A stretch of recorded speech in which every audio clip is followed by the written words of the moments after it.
Hey guys, this is Comic and today I'm doing top 10 comics of 2020, one of my favorite videos to do every year. Next week I'll also have top 10 most anticipated comics of 2021, so look forward to that. But let's get started. Number 10 for me is Spider-Woman. I really enjoyed Jessica Drew's last volume, kind of grounding her, having a kid, finding love. It was a really great series, really taking a new direction with Jessica. And here I feel like this volume kind of does a good job at mixing both.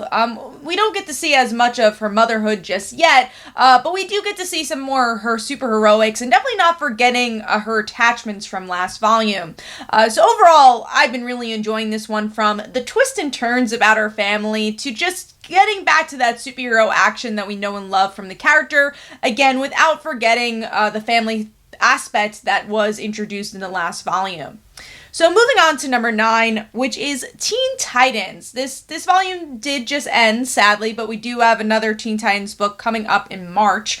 And this is just a fun ragtag team. And what I enjoyed about it is that these Teen Titans, they're not perfect. The reason they come together is that they all have made many mistakes, and the whole entire series is them trying to redeem themselves and trying to be good people, and the way they do that is by being together. And even though we've had a couple different artists and creative teams on this book, I really feel like it's been a pretty consistent book, enough twisted turns to definitely keep you wanting more, and I hope we get to see more of this version of the Teen Titans. I think they're definitely a special group, and that's always hard to reinvent this team and its characters each generation, but I feel like this version did a good job of that.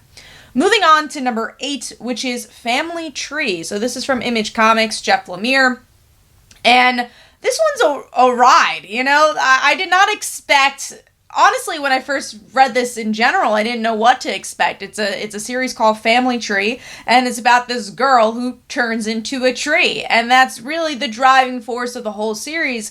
But just like Jeff Lemire always does really well, there's always bigger themes and bigger character moments to dig into, and it really is about a family and the world ending and what that all means. And I do feel like there's a lot of good twists and turns along the way. We do have a present storyline and a future storyline, which is pretty interesting. Artwork, I like kind of the blockiness of it all. It really fits the vibe of the book and kind of this earthy color palette as well. So that is number 8 on my list. Moving on to number 7, which is a Boom Studios book, 7 Secrets. From issue 1, it really grabbed my attention. First of all, there are 2 creators on here that I love. We have Tom Taylor, Daniele. Daniele really bringing this kind of anime feel to the book that really brings a nice originality and vibe to the book. And then you have Tom Taylor's writing, which is so character driven, but at the same time really building this world with every issue. You get to learn a little bit about each character or the characters involved in this somewhat larger cast, but always focusing on Casper. Kind of has this saga vibe to it, especially when it comes to the monologuing, and I've been really enjoying this. We're only 5 issues in, and I feel like the story has progressed really well, and again, it kind of feels like I'm watching an anime or reading an anime in a lot of ways, which is always a cool vibe to get from a comic book.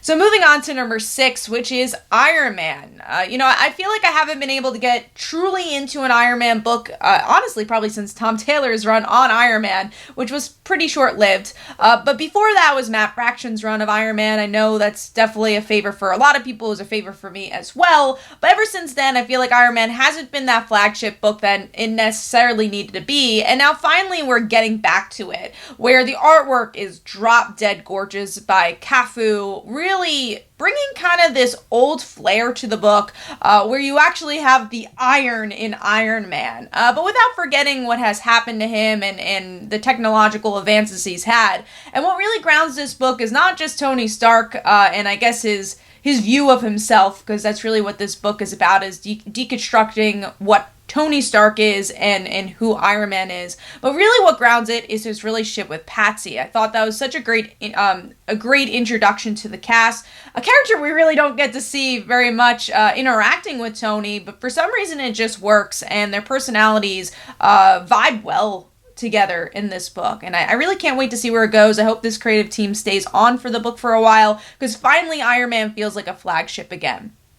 Now moving on to number 5, which is Black Widow. Now, I've actually never caught on to a Black Widow series. Like, I've read issues here and there. I'll read issue 1 of Black Widow, but never really get that issue 2. But Kelly Thompson changes everything here.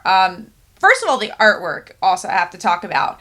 The action sequences for this book are so amazing. And it does kind of have a familiar vibe to what Kelly Thompson did in Hawkeye, and I'm sure from her scripting there and how it's been translated into the artwork.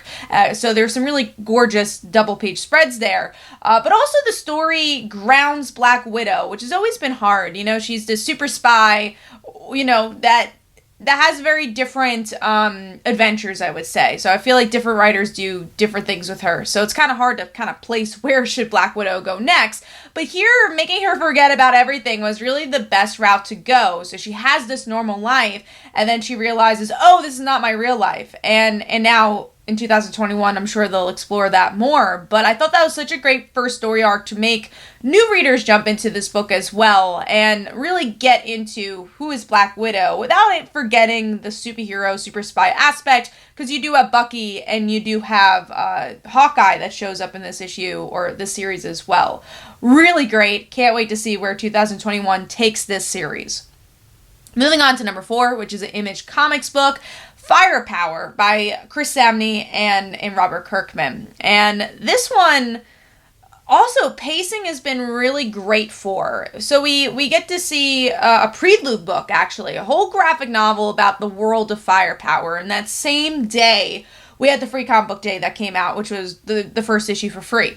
And it grabs you. What I love is definitely the family dynamic, where we get to see this guy from this old martial arts community leave that life and want to be a family man and not tell his kids. But what made this book special is that he's not hiding it from his wife. His wife knows everything, even though she's not part of the world. She's just a police officer. She's never been to this martial arts place, but she really is engrossed into the world very quickly, which I felt I enjoyed and felt very different about this book. And then also the artwork is so seamless. I feel like I'm watching a martial arts movie.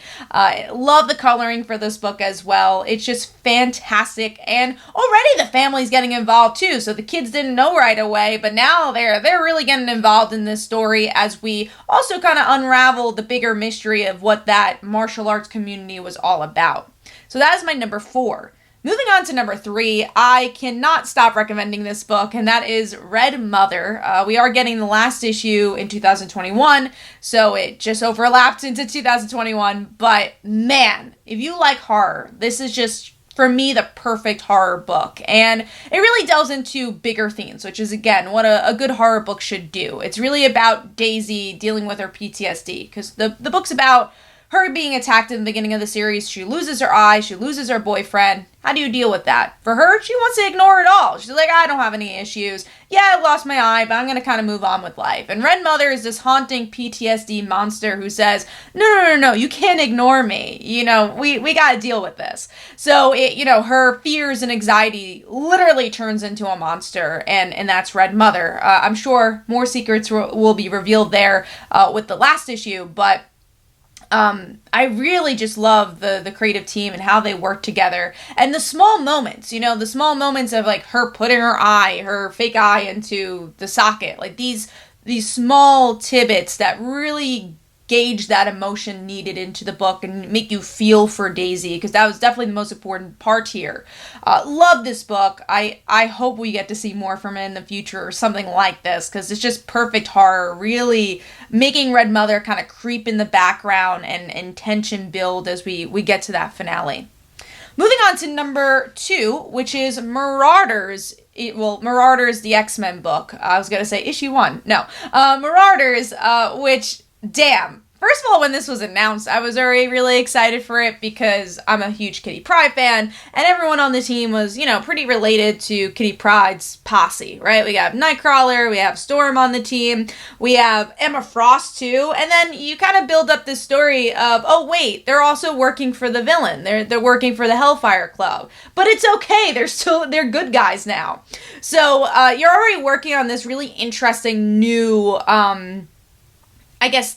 platform, and it kind of feels a bit separate from what's going on in Hickman's run. Yeah, it's still connected, but because they're on a boat, they're pirates, it kind of feels like its own thing too, and character work was so well done here, especially with Kitty's death, her exploration of her friendship with Emma, them wanting to kill Sebastian Shaw. We'll see how that ends up going in 2021, but there are so many great twists and turns, but again, what was most important for this book was just the character moments, and even when X of Swords was going on, when that stopped, it went right back into the story, and like, okay, we're hunting down Sebastian Shaw.